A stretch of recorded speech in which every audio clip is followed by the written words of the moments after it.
विद्वानों ने सभी धर्मों में दान धर्म को सर्वोत्तम बताया है। वेदों में तो अन्न को ही ब्रह्म कहा गया है, क्योंकि समस्त प्राणियों के प्राण अन्न पर ही टिके हुए हैं। इसलिए प्रत्येक मनुष्य को अपनी सामर्थ्य के अनुसार सदैव अन्न और जल का दान अवश्य करना चाहिए। शास्त्र कहते हैं कि जल का दान करने वाला सुख प्राप्त करता है और अन्न तथा जल के समान महान दान न कभी हुआ है न भविष्य में होगा।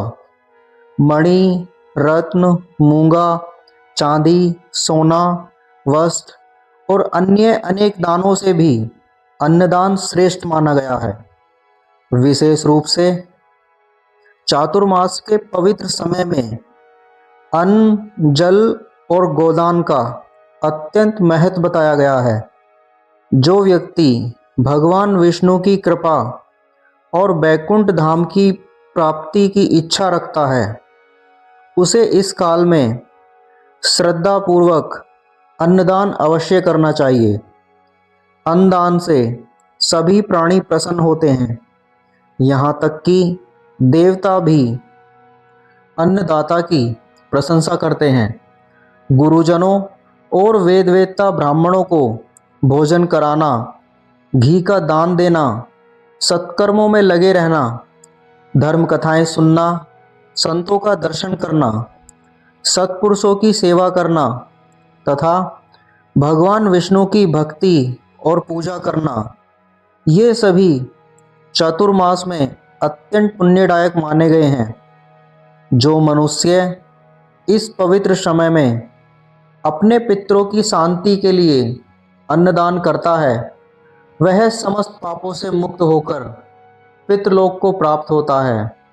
उसके अन्नदान से तृप्त देवता उसे मनचाहे फल प्रदान करते हैं। यहाँ तक कहा गया है कि यदि उसके घर से एक छोटी सी चींटी भी अन्न लेकर जाती है तो उसका भी महान पुण्य प्राप्त होता है। अन्नदान ऐसा श्रेष्ठ दान है जिसका ना दिन में निषेध है और ना रात में। विशेषकर चातुर्मास में यह सभी पापों का नाश करने वाला माना गया है।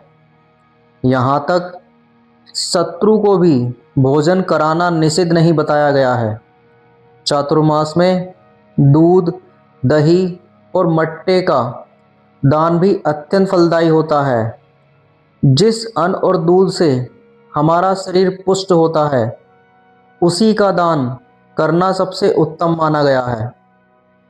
जो व्यक्ति साग का दान करता है, वह कभी नरक में नहीं जाता और यमलोक का दर्शन भी नहीं करता। वस्त्र दान करने वाला प्रलय काल तक चंद्रलोक में निवास करता है।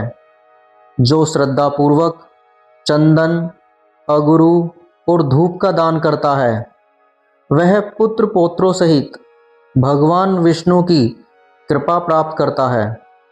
भगवान विष्णु के शयन काल में वेद वेत्ता ब्राह्मणों को फल का दान करने वाला मनुष्य यमलोक का दर्शन नहीं करता।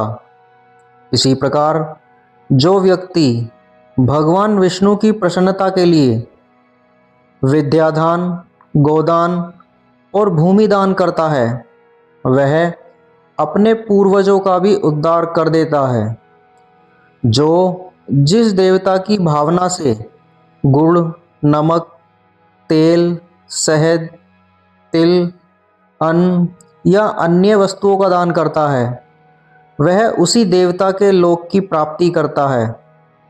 इसलिए चातुर्मास में प्रत्येक मनुष्य को यथाशक्ति यज्ञ में आहुति देनी चाहिए, योग्य ब्राह्मण को दान देना चाहिए तथा गौ माता की श्रद्धापूर्वक सेवा और पूजा करनी चाहिए।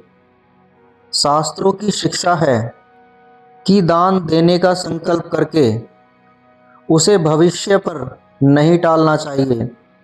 जो कुछ देने की इच्छा हो, उसे यथाशीघ्र श्रद्धा से दे देना चाहिए। जिस व्यक्ति को देने का निश्चय किया हो, उसी को दान दें। और एक बार दी हुई वस्तु को कभी वापस न ले।